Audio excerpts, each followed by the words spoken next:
Canada is currently witnessing current-wide protests as more than 70,000 international students graduates could face deportation due to federal policy changes. And the unprecedented number of students who came to the country with dreams of a new life say their futures are now in limbo. Representatives with the Norwegian Support Network, a student advocacy group, said the graduates are at risk of being deported when their work permits expire at the end of this year. This comes after the Canadian government announced changes to its immigration policies, which include limiting study permits.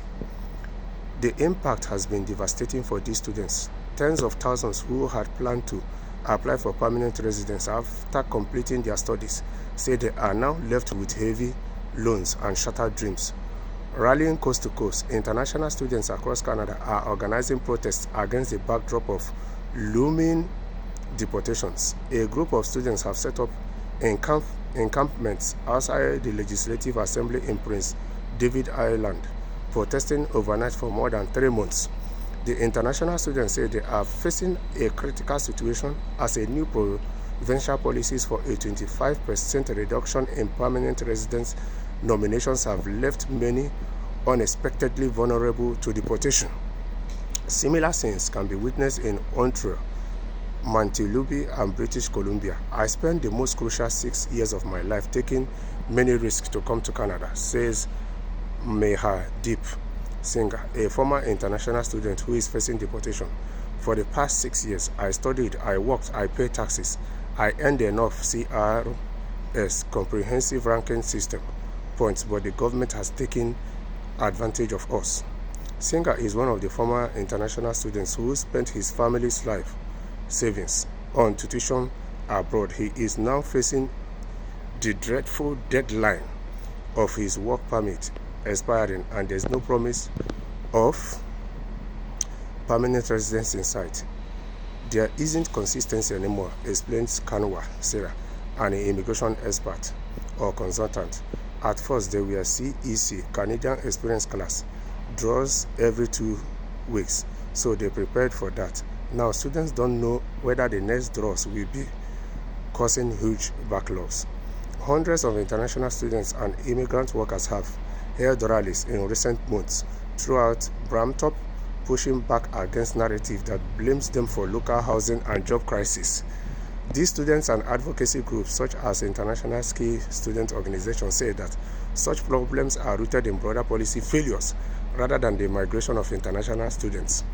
They are calling on the federal government to extend work permits and provide clearer paths to permanent residence, emphasizing they contribute significantly to the Canadian economy and deserve fair treatment. The protests reflect the growing frustration and desperation among international students who feel the government has unfairly targeted them. Having invested heavily in education and Canadian economy, they say they are now being told to finish their studies and return home while dealing with massive debts. The students and their supporters are urging the government to extend postgraduate work permits, provide consistent and transparent pathways to permanent residency, and address the systemic issues that have led to their exploitation. Without these changes, they say they fear that Canada will lose not only a significant portion of its skilled workforce, but also the trust of future international students. So you see, this is the same issue everywhere. The politicians easily push it that migrants are the problem, and some of their citizens who don't understand the broader issues will think that indeed the migrants or the migrant worker or the international students are the issues. So instead of these politicians taking blame for their failure, they easily push it to the migrants. Migrants are not the one making policies in these countries. Migrants are not the one that left these loopholes that they are regretting now. So the politicians in every country, this is not just the case of Canada, because this pushing blame to migrants, it has turned to international issue to the politicians, and they are exploiting it very well, and their citizens are falling for it. The politicians in every country should take blame for their shortcomings and stop looking for migrants to make an scapegoat. They should do better in the nearby future, not to leave such loopholes that will come back in the future to haunt them, and they turn around and push it to migrants.